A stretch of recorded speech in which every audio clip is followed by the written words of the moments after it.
Hello student, आपण फंडला accounts of banking company याचा format बघत आहोत, अकाउंटिंग फॉर्मॅट बघत आहोत आणि मीटिंग रिझ्यूम झाल्यामुळे आपण थांबलो होतो. पुन्हा एकदा आपण लेक्चर कॅरी करतोय सेकंड पार्टमध्ये. तर आपण फॉर्मॅट बघतो आहोत. आपण शेड्यूल नंबर 5 पर्यंत आलेलो होतो.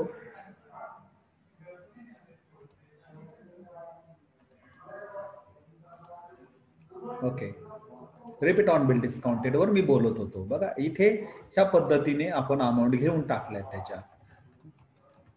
आता रिबेट ऑन बिल डिस्काउंटेडची आणखीन एक ऍडजस्टमेंट त्या ठिकाणी केली जाते. ती कोणती त्या ठिकाणी? तर जो काही इंटरेस्ट अर्न आहे तुमचा शेड्यूल नंबर 13, हा जो इंटरेस्ट आहे ह्या इंटरेस्ट मधून तो लेस करणार आहोत. आपण काय करणार आहोत? लेस करणार आहोत. मी त्यावेळेस एक्सप्लेन करेल तिकडे गेल्यानंतर. आपण सिरियली जातो आहोत आता सध्या, पण तो तिथे लेस करणार आणि इकडे ऍड करणार, ट्रान्सफर करणार. प्रोव्हिजन फॉर टॅक्स बघा, इथे आपण दोन ऍडजस्टमेंट बघितल्या. इंटरेस्टची पण ऍडजस्टमेंट मी तुम्हाला समजावून सांगेल, ती त्याच्याच रिगार्डिंग आहे. ओके, त्याच्याच रिगार्डिंग आहे.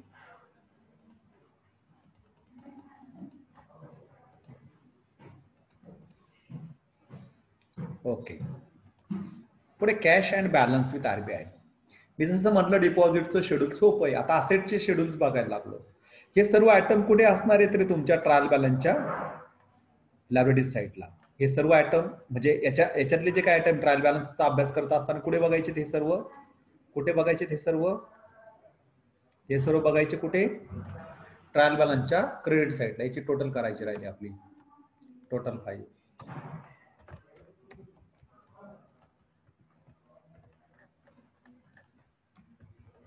टोटल 5.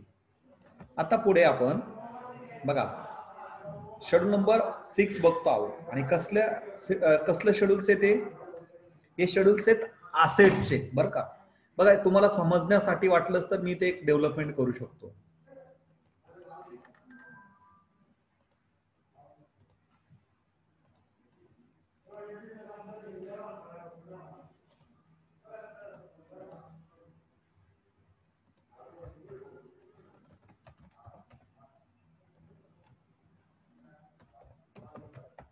शेड्यूल्स ऑफ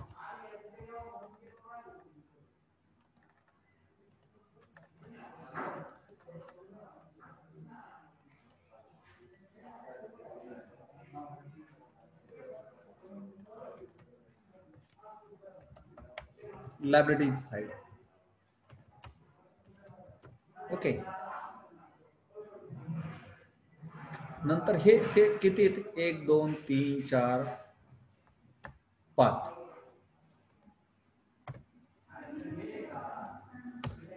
हे कोणते येतील मग?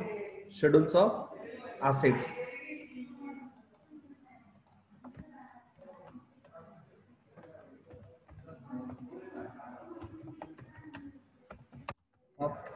असेट्स लक्षात आलं? मग आता हा त्या डिपॉझिट पेक्षा सोपा शेड्यूल आहे.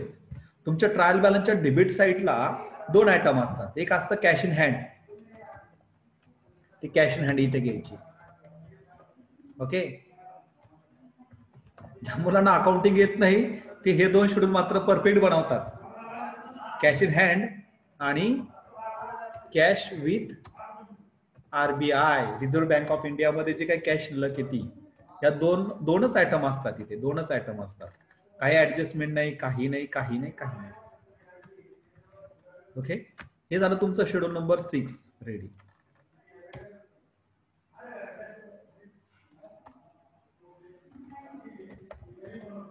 टोटल 6.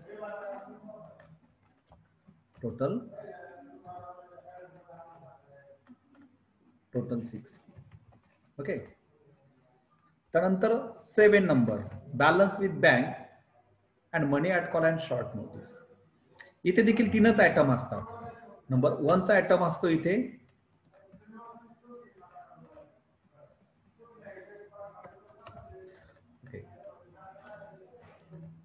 नंबर 1 चा आयटम असतो बॅलन्स विथ अदर बँक. म्हणजे आरबीआय सोडून ज्या ज्या बँकेत पैसे टाकलेत ना ते सर्व इथे येतात.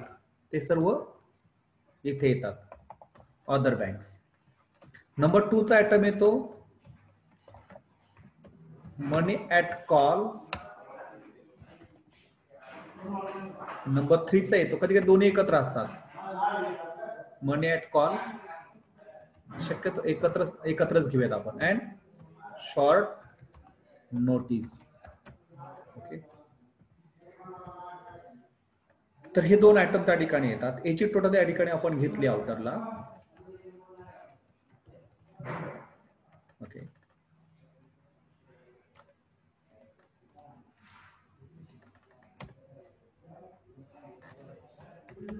हे आले टोटल 6,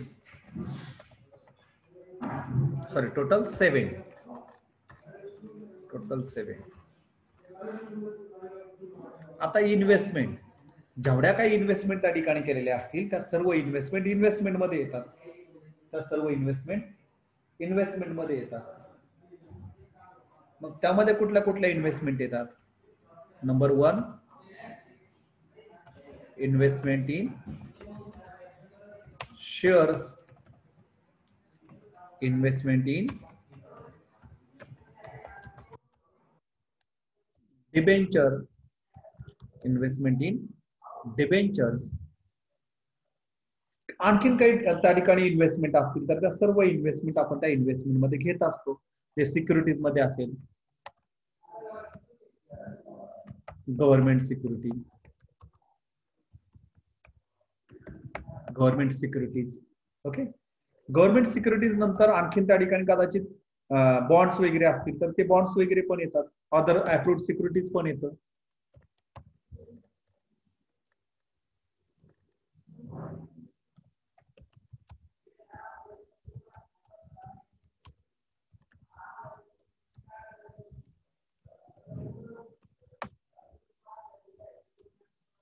ओके, त्यानंतर गव्हर्नमेंट बॉन्ड,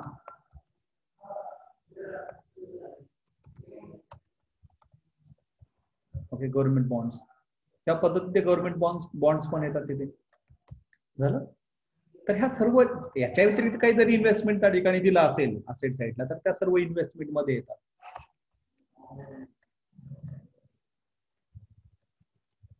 ओके, त्या सर्व इन्व्हेस्टमेंट मध्ये येतात.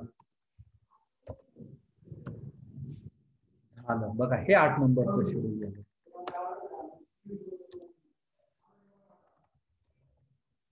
टोटल 8. टोटल 8.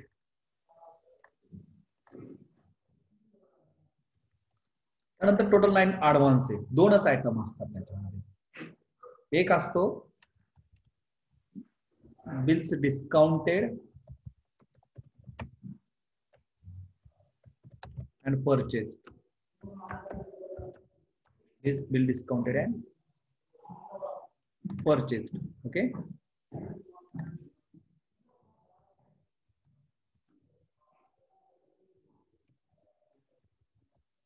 दुसरा महत्वाचा आयटम असतो नंबर 2, लोन. कधी कधी हे सेपरेट देतात. Loans, cash credit second, number 3 overdraft. हे तिन्ही वेगवेगळे दिले तर तिघांची बेरीज करायची. ओव्हरड्राफ्ट. ओके, जी काही कर्ज दिली, कॅश क्रेडिट दिली किंवा ओव्हरड्राफ्ट दिला असेल तर तो त्या रिगार्डिंग हे सर्व. ओके, सेपरेट करून घेऊयात आपण हे नंबर. आता हे जे काही लोन, कॅश क्रेडिट आणि ओव्हरड्राफ्ट, दिलेले कर्ज, दिलेले कॅश क्रेडिट किंवा ओव्हरड्राफ्ट दिले असतील बँकेने, आणि मग याच्यातून ऍडजस्टमेंट हे जर काही बुडाले असतील तर त्याला आपण बुडाले असतील तर त्यासाठी तरतूद करून ठेवावी. लक्षात आलं? आणि म्हणून त्याचे काय आरडीडीची ऍडजस्टमेंट आपण घेतली होती. बघा, RDD profit and loss account format मध्ये आपण घेतलेलं आहे. ते एक आरडीडी. हे आरडीडी त्याच्यातनं आपल्याला लेस करायचं. कशामधून? Loan, cash credit and overdraft मधून काय करायचं आपल्याला? हे आरडीडी काय करायच्या? आरडीडी काय करायचे? लेस करायचे. म्हणून आपण इथून लेस करतो आहोत.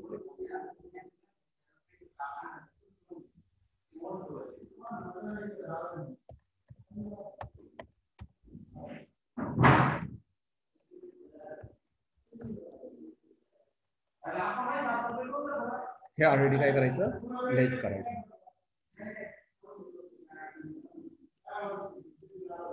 ओके, लेस आरडीडी. ओके, पुढे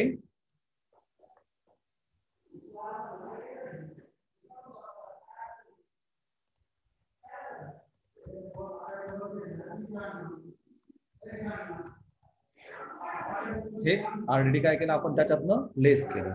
आता हे आरडीडी इथून लेस झालं, खरं तर इथून लेस होणार ते आणि कुठे ट्रान्सफर होणार, प्रॉफिट अँड लॉस अकाउंटच्या डेबिट साईडला ट्रान्सफर होणार. लक्षात आलं, इथे ट्रान्सफर झालं ते, लक्षात आलं, तिथून घेतलं आणि इकडे ट्रान्सफर केलं. त्याच पद्धतीने प्रोव्हिजन फॉर टॅक्सेशन पण काय केलं आपण, इथून इथं ट्रान्सफर केलं आणि दुसरा इफेक्ट कुठे दिला, अदर लायबिलिटीजला. ऑलरेडी काय केलं आपण, लोन कॅश क्रेडिट ओव्हरड्राफ्ट लेस केलं आणि काय केलं, प्रॉफिट लॉस अकाउंटच्या डेबिटला प्रोव्हिजन मध्ये इथे ट्रान्सफर केलं. हा त्याचा इफेक्ट आहे. हे झालं तुमचं शेड्यूल नंबर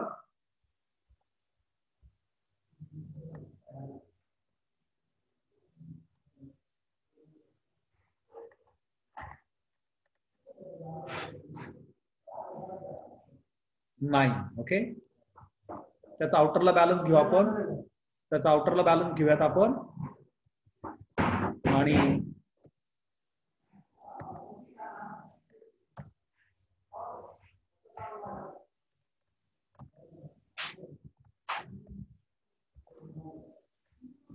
टोटल घेतली, टोटल 9.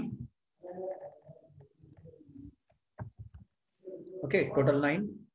हे झालं आपलं ऍडव्हान्स आहे. आता फिक्स्ड असेट, ज्या ज्या फिक्स्ड असेट असतील कंपनीच्या त्या त्या इथे घेतोय. त्यातली पहिली फिक्स्ड असेट महत्वाची ती म्हणजे premises.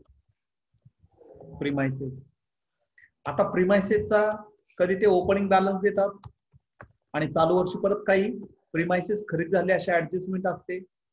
Add purchases during the, जर दिला असेल तर, नाहीतर मग डायरेक्ट प्रीमायसेस घ्यायचं, त्याच्यातून लेस डिप्रिसिएशन करायचं. ओके, आणि मग हे झालं की त्याच्यातून काय होणार, लेस डिप्रिसिएशन. डिप्रिसिएशन हे लेस होणार तिथे. लक्षात येतंय का? मग हा प्रीमायसेसचा ओपनिंग बॅलन्स घेतला, त्याच्यामध्ये ऍड केलं,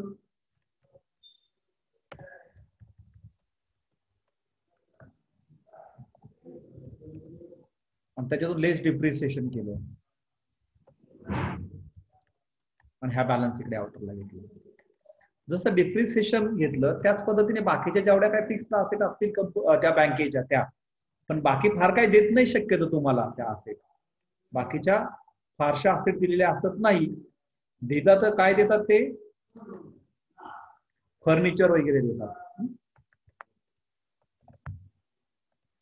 ते सेम असंच ह्याच पद्धतीने घेणार आपण. फर्निचर, ओके, त्याचं ओपनिंग बॅलन्स, त्यामध्ये add purchases during the year आणि लेस डिप्रिसिएशन. हाच फॉर्मॅट राहणार, काही चेंज होणार नाही, काही चेंज होणार नाही, काही चेंज होणार नाही. लक्षात आले का? आणि मग तो बॅलन्स आउटरला घेणार आपण इथे. झालं. आणि मग अदर काही असेट असतील फिक्स्ड तर ह्या पद्धतीने. आता मग बघा बरं, इथे डिप्रिसिएशन लेस केलं, हे डिप्रिसिएशन इथून उचलायचं, हे डिप्रिसिएशन हे डिप्रिसिएशन उचलायचं, ते खर्च आहेत म्हणून 16 नंबर ऑपरेटिंग एक्सपेन्सेस मध्ये टाकायचं. बघा, डिप्रिसिएशन ऑन प्रीमायसेस, काय होतं, प्रीमायसेस घेतलेलं होतं आपण, premises. Depreciation on premises, depreciation on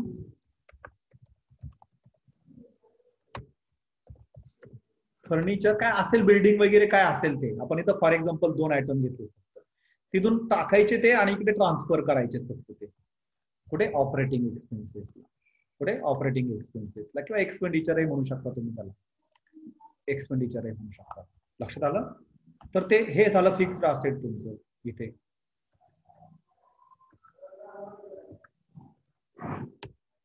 ही झाली total 10.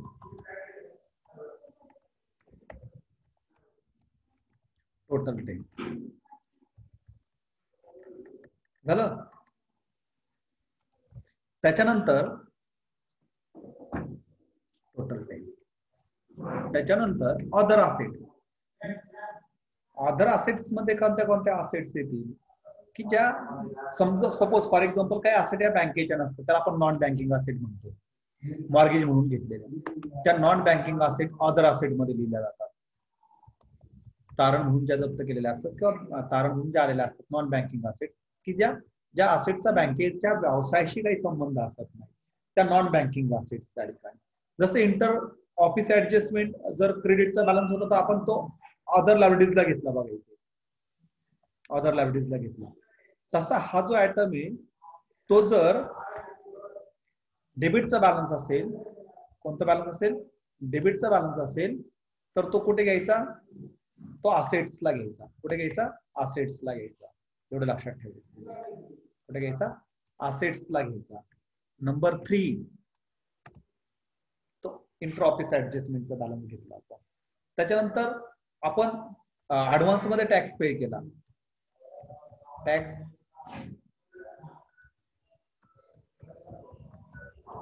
Advance tax paid, advance tax paid केला असेल तर तो पण त्या ठिकाणी घ्यायचा. लक्षात आलं, ऍडव्हान्स मध्ये पेड केला म्हणजे असेट म्हणून त्या ठिकाणी घेतो. Closing balance of stamp and stationery महत्वाचा आयटम.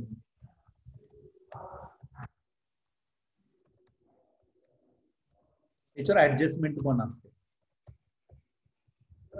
चालू वर्षी जेवढी खर्च पडली तो एक्सपेन्सेस आहे, तो त्या ठिकाणी ऑपरेटिंग एक्सपेन्सेसला घ्यायचा असतो आपल्याला.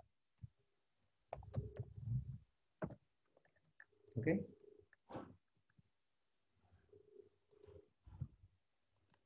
बॅलन्सेस हे झालं स्टेशनरी अँड स्टॅम्पच्या बाबतीमध्ये. त्याच्यानंतर काय अदर, इंटरेस्ट बघा, काही इंटरेस्ट अॅक्रूड असेल, इंटरेस्ट अॅक्रूड असतील त्या ठिकाणी. काय असेल, इंटरेस्ट अॅक्रूड असेल, इंटरेस्ट अॅक्रूड. आता हा कोणता इंटरेस्ट की जो यायचा बाकी, जो यायचा बाकी, जो यायचा बाकी अजून आउटस्टँडिंग आहे. म्हणजे कुठला, जी कर्ज वाटली पाहिजे बँकेने आणि त्याच्यावरचा इंटरेस्ट अजून यायचा बाकी आहे, किंवा इन्व्हेस्टमेंट वरचा इंटरेस्ट, इन्व्हेस्टमेंट केली बरोबर ना, इंटरेस्ट इन्व्हेस्टमेंट केली आणि त्या इन्व्हेस्टमेंट वरचा जो इंटरेस्ट आहे तर तो इंटरेस्ट इथे आपण त्या ठिकाणी घेत असतो. लक्षात आलं.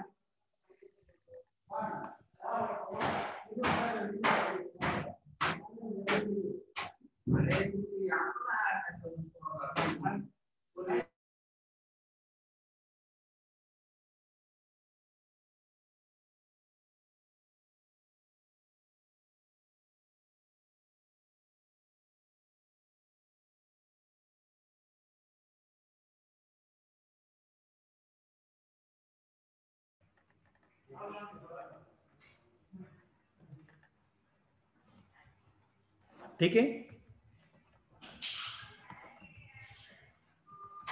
तर तो बॅलन्स इथे घेतो आपण.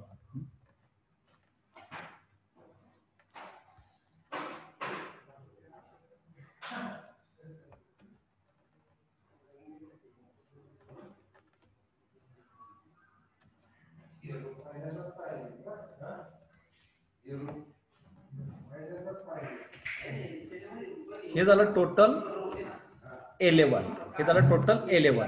लक्षात आलं, या पद्धतीने. नंतर कॉन्टिंजंट लायबिलिटीज, ज्या काही कॉन्टिंजंट लायबिलिटीज असतील त्या सर्व कॉन्टिंजंट लायबिलिटीज आपण कॉन्टिंजंट लायबिलिटीज मध्ये घेत असतो. त्यामध्ये liabilities for partly paid up share,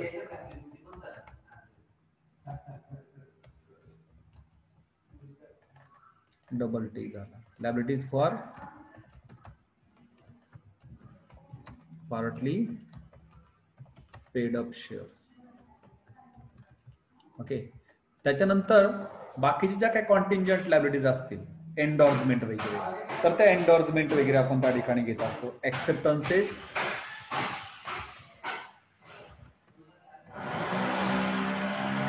एन्डॉर्समेंट्स and other obligations, other obligations हे त्या ठिकाणी घेत असतो. ठीक आहे, तर हे झालं कॉन्टिंजंट लायबिलिटीज. लक्षात आलं? हे झालं कॉन्टिंजंट लायबिलिटीज. याची मात्र बेरीज आपण घेत नाही कुठे, हे फक्त इथं टोटल करतो आणि इथे 12 नंबरच्या शेड्यूल मध्ये ट्रान्सफर करत असतो. 12 number schedule contingent liabilities. Okay.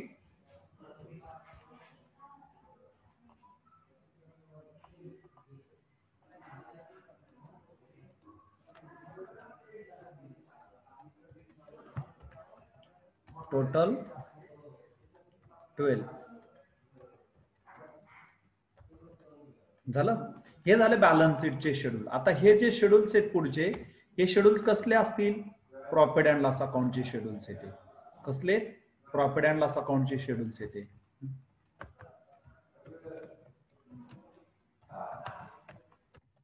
Profit and loss account. Okay. Schedules of profit and loss account. आता पहिलं शेड्यूल कोणतं? इन्कमचे इथे पहिले दोन आणि त्याच्यातला इंटरेस्ट अर्न. हे जो इंटरेस्ट मिळणार आहे तो इंटरेस्ट त्या ठिकाणी घेत असतो. इंटरेस्ट अँड कमिशन म्हणतो आपण त्याला. काय म्हणतो? इंटरेस्ट अँड कमिशन असं म्हणत असतो. तर ते इंटरेस्ट त्या ठिकाणी घेत असतो आपण. मग याच्यामध्ये काय घेणार आपण?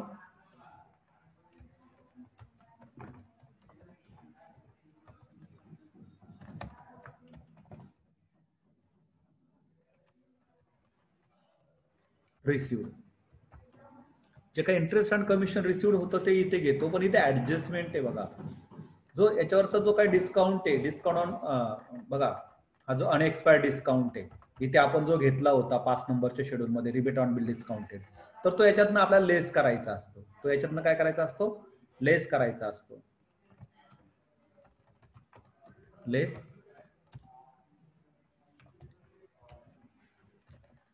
बघा ऍडजस्टमेंट बघतोय आपण. रिबेट ऑन बिल डिस्काउंटेड किंवा त्याला दुसरा शब्द आहे आपला काय? Unexpired discount. Unexpired discount. Okay. Unexpired discount. तर हे त्या ठिकाणी घेत असतो. मग इथे इनर कॉलम मध्ये आपण घेतो आहोत हे इंटरेस्ट अँड डिस्काउंट आणि त्याच्यातनं काय करायचा? लेस रिबेट ऑन बिल डिस्काउंटेड. असा तो आउटरला बॅलन्स तिथं त्याचा येईल. ओके. हा इंटरेस्ट अँड कमिशन रिसिव्ड मधून आपला लेस करायचा. नंबर 2, आणखीन काही व्याज मिळाला असेल ना, काही इन्व्हेस्टमेंट वरचं वगैरे, तर ते देखील इंटरेस्ट अर्न मध्ये आपण त्या ठिकाणी घेऊ शकतो. मग त्यामध्ये काय काय येतं बघा? इंटरेस्ट ऑन इन्व्हेस्टमेंट,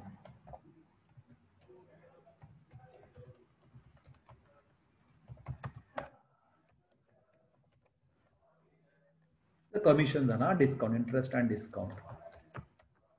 कमिशन शब्द आला. Discount. Interest on investment. Number 3, आणखीन काही मिळत असेल त्या ठिकाणी, इंटरेस्ट पाहिजे पण तो इंटरेस्ट मिळाला पाहिजे. त्याच्यानंतर पुढे आणखीन त्या ठिकाणी इंटरेस्ट, अदर इंटरेस्ट रिसिव्ह, हा त्या ठिकाणी आपण घेत असतो. तर हे झालं तुमचं शेड्यूल नंबर 13. हे झालं schedule number 13. Okay. Schedule of profit and loss अकाउंटची जे आहे ते त्या पद्धतीने.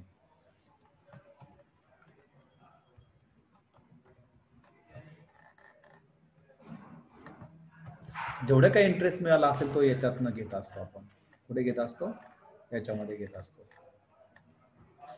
नाही, इंटरेस्ट ऑन लोन इथे नाही येणार ना. हा बरोबर, तेच ना, इंटरेस्ट अँड डिस्काउंट रिसिव्ड. बरोबर, जे काही कर्ज दिली बरोबर ते हेच आहे ते. Interest and discount received on loan, cash credit, overdraft etcetera. Correct. तो कुठे असतो? तुमच्या ट्रायल बॅलन्सच्या क्रेडिटला असतो. बरोबर. आणि डिपॉझिट वरचा जो इंटरेस्ट तो पेड केलाय तो इंटरेस्ट एक्सपेंडेड मध्ये येईल. बरोबर, तुम्ही बरोबर त्या ठिकाणी दिलं. त्याचा अर्थच तो, ह्या पहिल्या आयटमचा अर्थच तो आहे. हे झालं टोटल 13. Is it clear? पुढे अदर इन्कम. अदर इन्कम मध्ये पहिला इन्कम येतो त्या ठिकाणी, फर्स्ट इन्कम त्या ठिकाणी येतो कमिशन एक्सचेंज. जे काय कमिशन मिळतं एक्सचेंज मिळतं, exchange and brokerage. Brokerage okay, काय ब्रोकरेज, हे जे ब्रोकरेज कमिशन वगैरे मिळतं ते अदर इन्कम मध्ये येतं. आणखीन इतर काही जे काही इन्कम मिळेल त्या ठिकाणी, म्हणजे इंटरेस्ट सोडून जो काही इंटरेस्ट मिळेल ते. Okay, profit on sale of investment,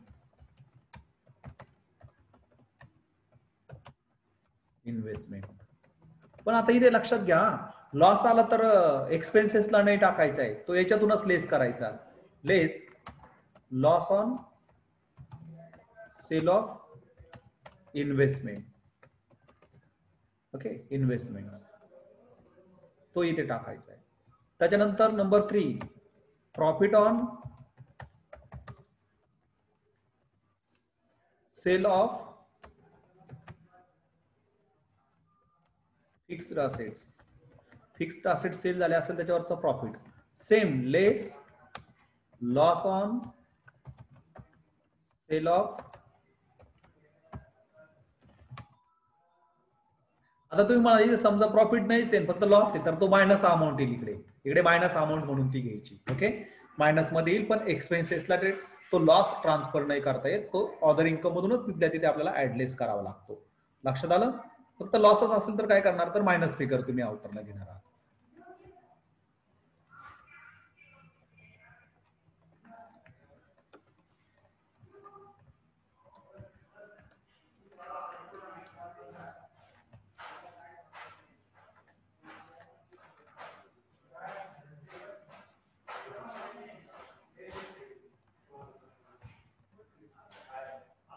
sorry, पहिल्या आयटमला नाहीच येते.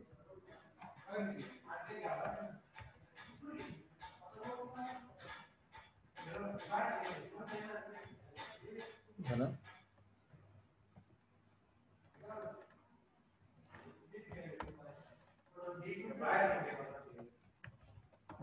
आपल्याकडे 10 मिनिट बाकी आहेत. आपल्याला ह्या 10 मिनिटांमध्ये काय करायचं, पूर्ण फॉर्मॅट आपण क्लिअर करून घेऊया. ठीक आहे,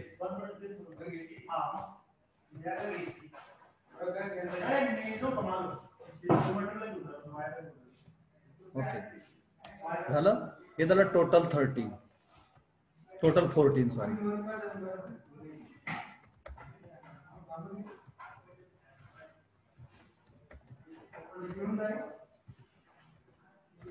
टोटल 14. ओके, नंतर इंटरेस्ट एक्सपेंडेड.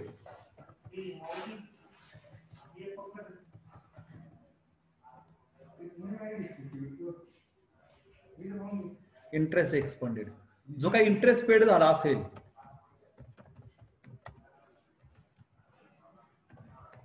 इंटरेस्ट पेड झाला असेल, तो इंटरेस्ट पेड जो असेल तो सर्व याच्यावरचा, इंटरेस्ट ऑन डिपॉझिट्स वरचा, डिपॉझिट्स वरचा, तो सगळं सर्व त्या ठिकाणी इंटरेस्ट एक्सपेंडेड मध्ये टाकायचा. त्याच्यानंतर बॉरोइंग्स वरचा इंटरेस्ट असेल, कर्ज घेतले असेल त्याच्यावरचा,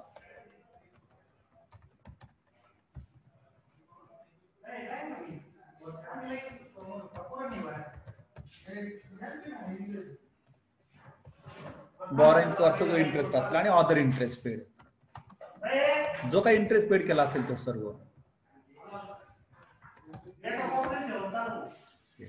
हे सर्व इंटरेस्ट एक्सपेंडेड मध्ये.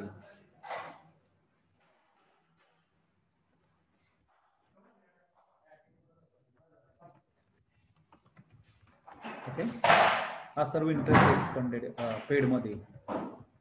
लक्षात आलं? ही झाली टोटल 15.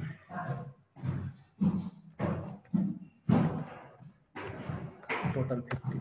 Is it clear? आणि शेवटचा मग ऑपरेटिंग एक्सपेन्सेस. इथं बाकी सर्व एक्सपेन्सेस येऊन जातात. डिप्रिसिएशन असेल, ऑडिट फीज असेल,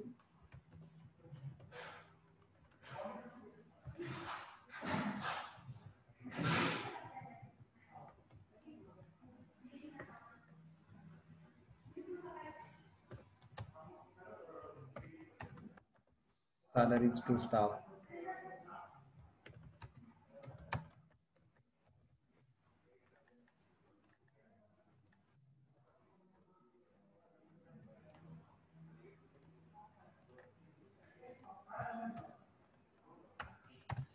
सॅलरी असेल, ऑडिट फीज असेल, बाकी सर्व जे काही खर्च आहे, रेंट, रेट्स अँड टॅक्सेस,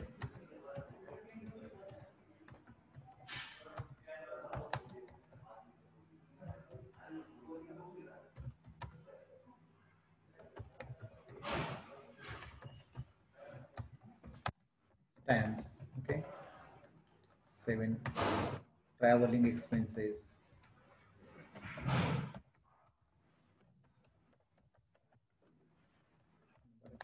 बाकी सर्व जेवढे काय ऍडव्हर्टाइजमेंट अँड पब्लिसिटी,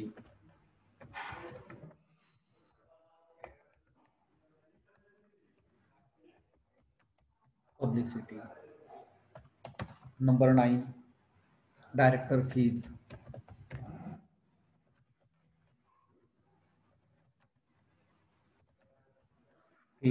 त्याच्यानंतर अँड एक्सपेन्सेस त्यांच्यावरचे,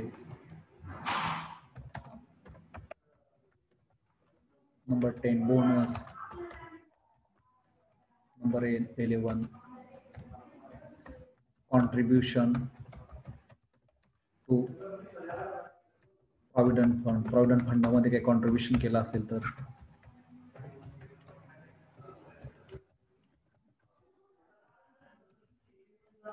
ओके, हे एक्सपेन्सेस, हे सर्व expenses, insurance, repair and maintenance,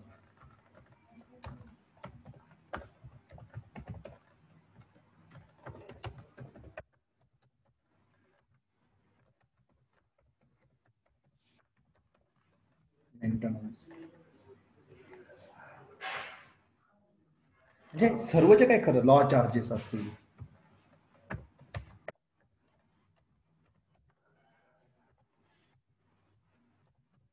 law charges असतील, हे सर्वचे सर्व खर्च त्या ठिकाणी ऑपरेटिंग एक्सपेंडिचर मध्ये येतात.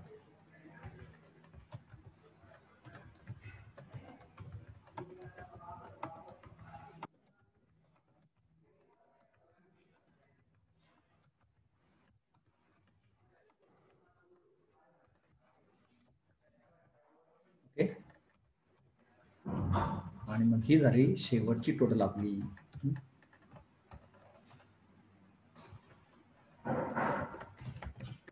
टोटल 16.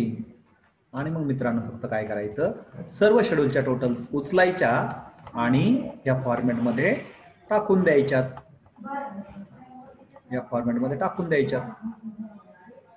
बरोबर ना. बघा, इंटरेस्ट अर्नची 13 नंबरवरून उचलली, अदर इन्कमची 14 नंबरवरून उचलली, सॉरी हे डायरेक्ट आपण आउटला घ्यायला, या 2 उचलल्या, टोटल फर्स्ट झालं. त्याच्यानंतर मग इंटरेस्ट एक्सपेंडेडची 15 नंबरवरून उचलली टोटल, ऑपरेटिंग एक्सपेन्सेसची 16 नंबरवरनं, त्या 2 प्रोव्हिजनची टोटल इथे आउटरला घेतली, ही सेकंडची टोटल झाली. याच्यावरनं प्रॉफिट अँड लॉस अकाउंट तयार झालं.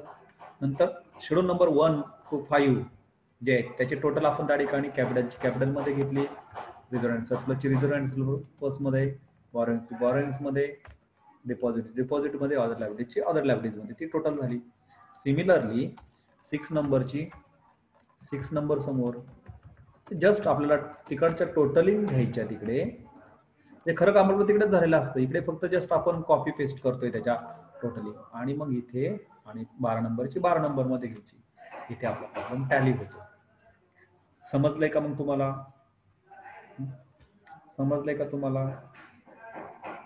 मला पटकन तुमचे रोल नंबर मेसेज करा, फक्त रोल नंबर, पटकन, कारण तुम्ही कंटिन्युअसली 2 लेक्चर माझे अटेंड केले आज. इथे मी थांबतोय.